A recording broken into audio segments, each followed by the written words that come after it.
ទៅវិញសញ្ញាលើកិច្ចសន្យានៃកិច្ចព្រមព្រៀងឲ្យហើយទៅទូទាត់គម្រោងដែលគួរឲ្យបងឲ្យប្រធានចាងរកឃើញអ្នកប្រុសហើយគ្រប់គ្នាចេញដំណើរព្រាមទៅទទួលអនាគតនៅស្នងត្រកូលចាងបាទលោកប្រធាន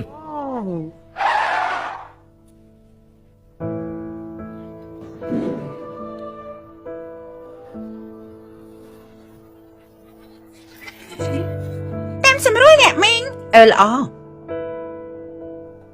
ស្រីម្នាក់នោះលក់ត្រីនៅទីនេះ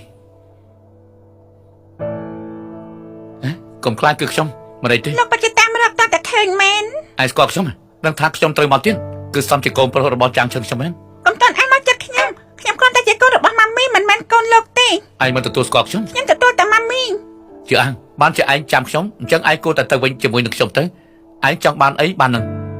មិនចង់បាយហត់ជាមួយទឹកត្រីនេះទេខ្ញុំជួយម៉ាមីលក់ត្រីបន្តិចក៏អន់ហត់ដែរឲ្យតែសប្បាយចិត្តខ្ញុំជួយព្រមជួយលក់ត្រីម៉ាមីមួយជីវិតល្អ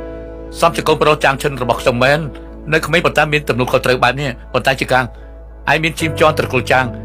ទេពកោសលឯងប្រកបជាមិនអាចខ្ជះខ្ជាយបាននោះទេចាងឈិននាំគេទៅអ្នកប្រធមនៅតូចមិនទាន់យល់ការប៉ុន្តែធំឡើងប្រកាសជាយល់ពីការនឿយហត់របស់លោកជាមិនខានទេ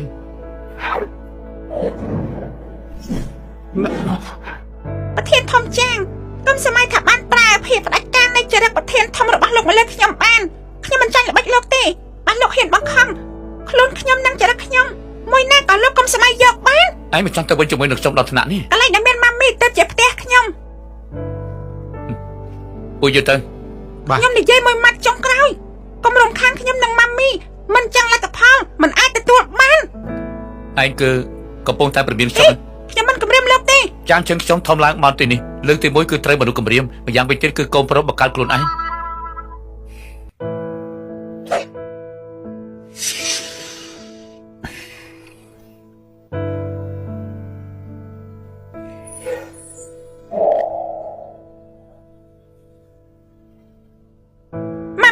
មកវិញហើយជឿអាំងលបាក់ហើយដាច់ជួយម៉ាក់មើលទៅឯងដឹងទេថាឡានទំនើបនៅខាងក្រៅនោះជារឿងអីវិញម៉ាមីខ្ញុំរវល់តែលក់ត្រីមិនបានចាប់អារម្មណ៍ប៉ុន្តែអ្នកមកទីនេះសិតតែមកទិញត្រីទេមកទិញត្រីតែមនុស្សពួកនេះមើលតិចដូចជាអ្នកធំប្រធានធំអីបែបនោះមនុស្សបែបនេះត្រូវការមកទិញត្រីដែលផ្ទាល់លេងម៉ាមីខ្ញុំមើលគេសម្ដែងក្នុងទូរទស្សន៍ប្រធានធំនឹងធ្វើរឿងចម្លែកក៏ត្រូវដែរការគិតរបស់ប្រធានធំគឺមិនដូចជាមនុស្សធម្មតាពួកយើងទេណោះ